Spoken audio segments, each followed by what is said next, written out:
اگر یہ مہینہ نہ ہوتا، معراج نہ ہوتی تو 5 نمازیں نہ ہوتی تو مساجد بھی نہ ہوتی، جب مساجد نہ ہوتی تو پھر یہ رونقیں اسلام کی کیسے ہوتی؟ بالکل، یہ ساری رونقیں اسی مہینے کی بدولت ہیں۔ السلام علیکم ناظرین، پاکستان اسپیشل کے ساتھ میں ہوں آپ کا ہوسٹ حیدر علی اور آپ دیکھ رہے ہیں جنون نیوز نیٹ ورک۔ ناظرین، آج جو ہمارے پروگرام کا ٹاپک ہے، جیسا کہ ماہ رجب المرجب کا مہینہ شروع ہو چکا ہے اور آج ہمارا ٹاپک بھی یہی ہے کہ ماہ رجب کی فضیلت اور اہمیت، اور اس میں روزے رکھنا، عبادات کرنا، اور اس میں معراج شریف کا بھی دن آتا ہے اور اس میں کنڈے بھی، یہ بھی ٹاپک ہم رکھیں گے، کیا کنڈے منانا جائز ہے کہ کھانا جائز ہے، یہ بھی ٹاپک رکھیں گے۔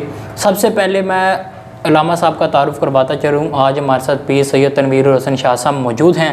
ان سے میرا پہلا سوال یہی ہوگا کہ ماہ رجب کی فضیلت اور اہمیت۔ قرآن پاک میں اللہ تبارک و تعالی ارشاد فرماتا ہے کہ مہینوں کی جو گنتی ہے وہ 12 ہے۔ جی، منہا اربعۃ حرم، ان میں 4 حرمت والے مہینے ہیں۔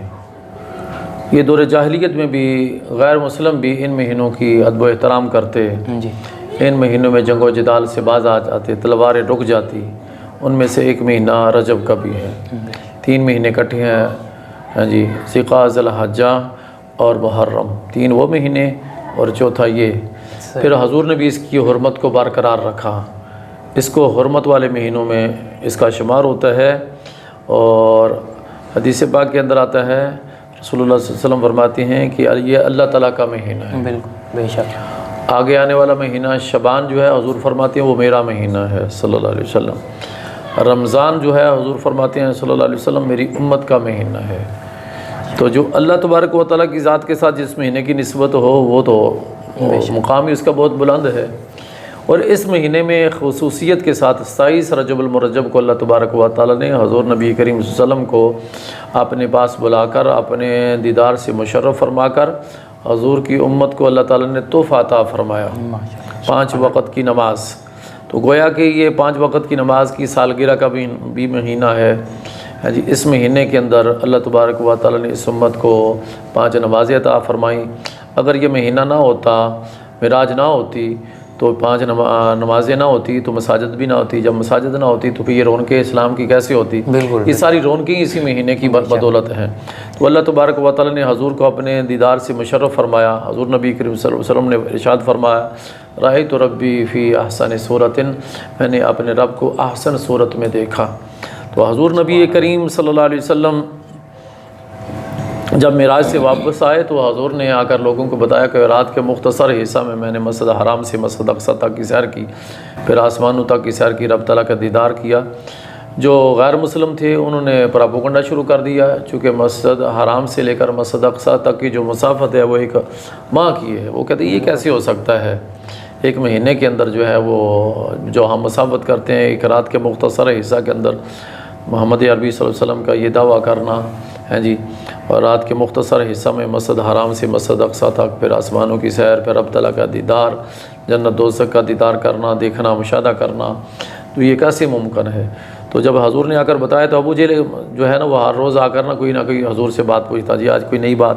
حضور نے فرمایا آج کی نئی بات یہ ہے کہ میں مختصر حصہ میں مسجد حرام سے مسجد اقصی تک، پھر آسمانوں کی سیر کی، رب تعالیٰ کا دیدار کیا۔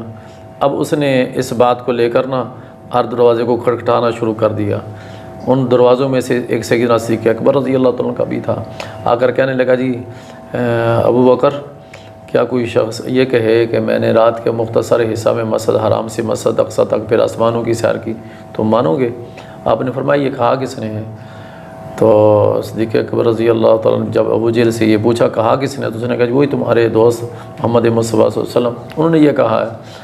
آپ نے فرمایا اگر انہوں نے کہا ہے تو میں مانتا ہوں، ان کے کہنے پر میں اپنے رب کو مانا ہے، رب کو دیکھا نہیں ہے مانا ہے، جنت دوزخ کو دیکھا نہیں ہے مانا ہے، اگر وہ کہیں تو میں مانتا ہوں۔ وہ جا بھی سکتے ہیں، آ بھی سکتے ہیں۔ ان کا خادم جبریل جو ہے وہ دن میں کئی دفعہ سدرۃ المنتہا سے زمین پر چکر لگا سکتا ہے۔ اگر خادم کی شان یہ ہے کہ کئی دفعہ دن میں چکر لگا سکتا ہے تو حضور تو وہ اس کے آقا و مولا ہیں، حضور کیوں نہیں جا سکتے؟ تو اس وجہ سے اس مہینے کی بڑی فضیلت ہے. اس میں روزے رکھیں, جی نمازیں پڑھیں, جن لوگوں کی نمازیں قضا کریں, اللہ تعالیٰ کی ذات کو خوش کریں. یہ اللہ تبارک و تعالیٰ کا مہینہ ہے. بالکل, یہ اللہ تبارک و تعالیٰ کا مہینہ ہے. کیا اسی ماہ میں حضرت خواجہ غریب نواز آپ کا عرس مبارک بھی آتا ہے؟ اس حوالے سے خواجہ غریب نواز رحمہ اللہ تعالیٰ کا عرس پاک ہے. خواجہ صاحب کی بر صغیر میں بڑی خدمات ہیں.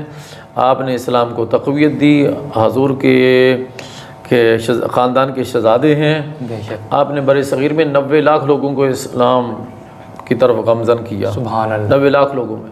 لاہور میں خواجہ صاحب جب آئے تو سب سے پہلے لاہور کی سرزمین پر انہوں نے داتا صاحب کی بارگاہ میں سلام پیش کیا, اور جاتے وقت 40 دن یہاں چلا کاٹا.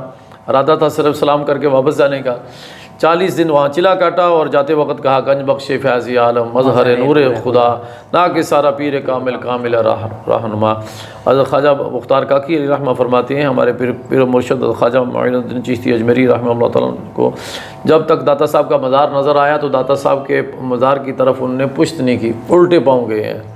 تو اس سے ثابت ہوا کہ ولی جو ہیں وہ اللہ تعالیٰ کے ولیوں کی قدر ولی ہی جانتے ہیں. بے شک. جو ان کا ادب و احترام کرتے ہیں پھر ان کو فیضان ملتا ہے. اللہ تبارک و تعالیٰ ان پر فیض کو ظاہر فرما دیتا ہے.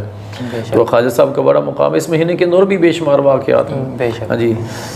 جی ناظرین, آج ہمارے جو پروگرام کا ٹاپک تھا کہ ماہ رجب کی فضیلت اور اہمیت, ہمارے ساتھ حضرت پیر سید تنویر الحسن شاہ صاحب موجود تھے. آپ کا بہت شکریہ, ہمیں ٹائم دیا, ہمارے چینل کو ٹائم دیا. امید ہے آپ کو پروگرام بہت پسند آیا ہوگا. اسی کے ساتھ مجھے میری ٹیم کو دیجیے اجازت. اللہ حافظ.